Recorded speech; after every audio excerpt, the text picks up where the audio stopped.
એ વાત અલગ છે, એમાં હક અને અધિકારો ત્યાં શેના માટે છે એનો ઉદ્દેશ અથવા તો કોઈ વાતની અમને એ બાબતે કોઈ અમને જાણ કરી અથવા તો એ બાબતે અમને વિશ્વાસમાં લીધા અથવા જાણ થયું અમને હજુ સુધી છે નહીં. એમના 2-4 લોકો કોઈ જાહેરાત કરી દેતા હોય તો એવું મહાસંમેલન ન કહેવાય. હવે આમંત્રણ કયા હેતુ સાથે મળે છે એ હશે તો ચોક્કસ જઈશું, પણ એના હેતુ અને ઉદ્દેશો હોય અમને જાણવા મળે તો જઈએ, એમાં કંઈ વાંધો નથી. સમાજનું છે, જો આ કોઈ એક સમાજના માંગણી કરી લઈએ તો એમ મુખ્યમંત્રી ન થઈ. સૌ સમાજના લોકોનો વિશ્વાસ એને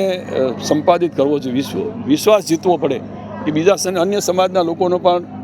જેમાં સહકાર રહે, સાથે રહે અને સૌ સમરસતાના ભાગરૂપે આપણે વાત લઈને આગળ ચાલીએ તો સમજ્યા સમાજ મોટો છે, પણ અન્ય સમાજને વિશ્વાસમાં લઈને ચાલીએ તો એ શક્ય છે. બાકી કોઈ એક સમાજથી મુખ્યમંત્રી જો રાજ્ય સરકારે અમે બધા મંત્રીમંડળમાં મારી સાથે છે એ પરસોત્તમભાઈ વગેરે ધારાસભ્યો સહિત અમે માન્ય મુખ્યમંત્રી સાહેબને પણ મળ્યા હતા અને સાથે ગૃહમંત્રીને પણ આ બાબતે વિગતો સાથે મેં જાણ કરી અને અમે જ્યારે મળ્યા પછી તરત જ એમને એસઆઈટીની એની રચના કરી, એની જવાબદારીઓ સારી રીતે તપાસ માટેની પણ સોંપ્યું, એટલે તપાસ કરે છે અને એમાં એ સિવાયના લોકોને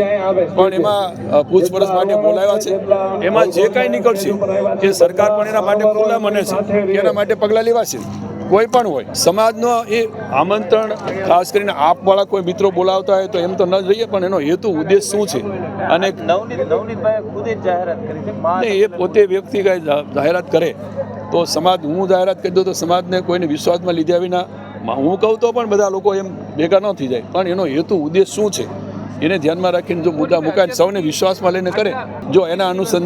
અનુસંધાને જે લોકોને પૂછપરછ માટે લગભગ 6 લોકોનો વધારાના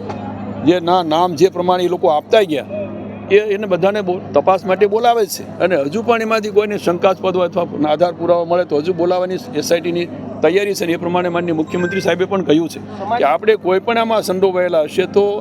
કોઈને આપણે છોડવાના નથી, પણ એનો કંઈક આધાર પુરાવા અથવા તો પુરાવા મળે તો એમાં તો માનનીય મુખ્યમંત્રી સાહેબે અને ગૃહમંત્રી સાહેબે કહ્યું કોઈ પણ વ્યક્તિ આમાં પુરાવો મળશે એટલે કોઈને છોડવાના નથી. પછીમાં એક્સ વ્યક્તિ હોય કે વાય વ્યક્તિ હોય કે કોઈ પણ વ્યક્તિ હોય એના અનુસંધાને તપાસ અત્યારે ચાલી રહી છે અને એમાં તપાસમાં કાંઈ કાચું ન કપાય એ માટે ખુદ માનનીય મુખ્યમંત્રી સાહેબે પણ બધા ધારાસભ્યોને મંત્રીની હાજરીમાં વિશ્વાસને ખાતરી આપી છે. પછી આપણે એમના પર ભરોસો તો રાખવો જોઈએ કે ભાઈ આ તપાસ થઈ રહી, તપાસ બંધ કરી દીધી હોય અને